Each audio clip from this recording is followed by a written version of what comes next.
Boa noite, meu querido, minha querida.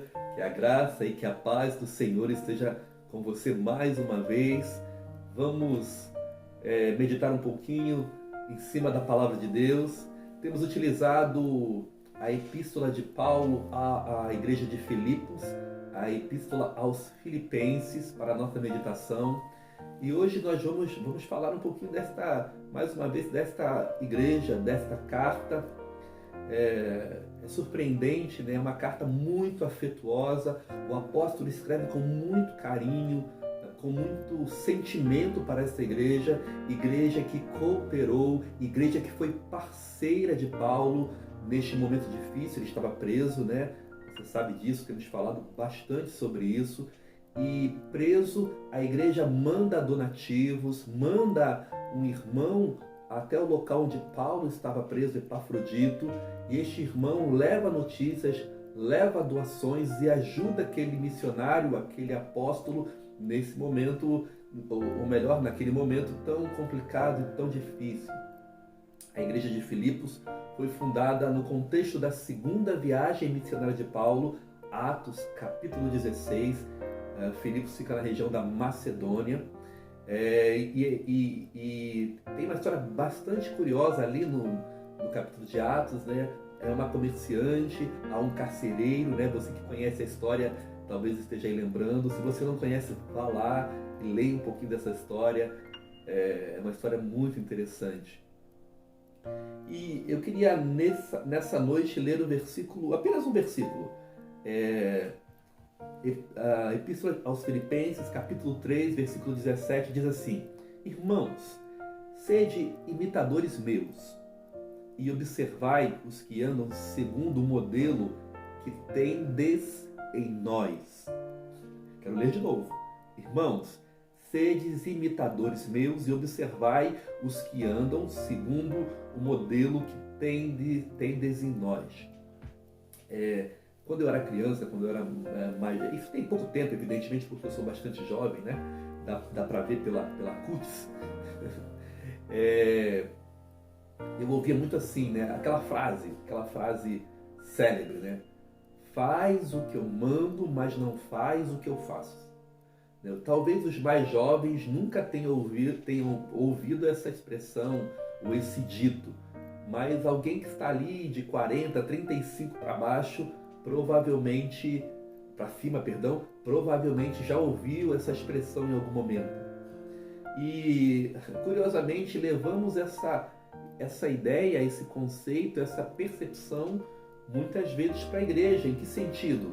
No sentido de dizer o seguinte: olha, olhem para Cristo, olhem para Deus, não olhem para mim, eu sou falho, eu sou imperfeito, eu sou humano.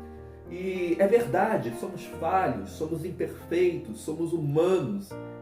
Você não está errado.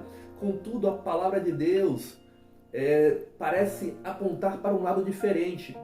Não apenas em Filipenses 3,17, mas também em 1 Coríntios 4,16 e 11,1. E no 11,1 ele diz assim: sedes meus imitadores como eu sou de Cristo. Esses três textos paulinos falam sobre imitação, falam de Paulo como padrão, de Paulo como referência. E evidentemente Paulo não é alguém soberbo, né? Mas o que ele quer dizer com isso então? Que em algum grau nós somos modelo, sim, nós somos referência para outras pessoas. A Bíblia fala, por exemplo, que nós somos sal, somos luz, que precisamos resplandecer em meio às trevas. Ou seja, na prática, eu e você precisamos mostrar Cristo para outras pessoas, através da nossa postura, das nossas palavras, do nosso comportamento, através de tudo que nós fazemos, de como nós encaramos a vida, da nossa fé, de como, por exemplo, encaramos esse momento de crise, que eu tenho dito que é momento de oportunidade, de crescimento, de amadurecimento. Como você tem demonstrado Cristo para as pessoas? Será que as pessoas podem olhar para você como uma referência? Será que os outros irmãos e irmãs podem olhar para você e buscarem imitá-lo? Porque de fato você, como diz lá em Gálatas 5:23, você tem o fruto do Espírito Santo, fruto no singular. As características de Cristo estão ali. amor, alegria, paz, longanimidade, benignidade, bondade, fidelidade, mansidão e domínio próprio. Essas são as características ou o caráter de Cristo que você precisa demonstrar. Quando você vivencia essa realidade, você permite que o Espírito Santo mude e transforme a sua vida e fique refletido no seu rosto. Há uma figura muito interessante na Bíblia, quando Moisés descia de um encontro com Deus no monte, ele resplandecia. Agora nós todos temos pleno acesso ao Senhor. O véu foi rasgado. Todos somos sacerdotes nesse sentido. O sacerdócio agora é universal, é de todo crente, todo mundo tem acesso. E você que tem o Espírito Santo precisa desenvolver o caráter de Cristo, o fruto do Espírito Santo. E isso precisa ser objetivo, prático na sua vida diária. Como você lida com o seu casamento, como você lida no seu trabalho, com as suas relações, como é a sua ética e a sua moral cristã, como você olha para o mundo. E quando você vivencia essa realidade, você vai refletir a Cristo.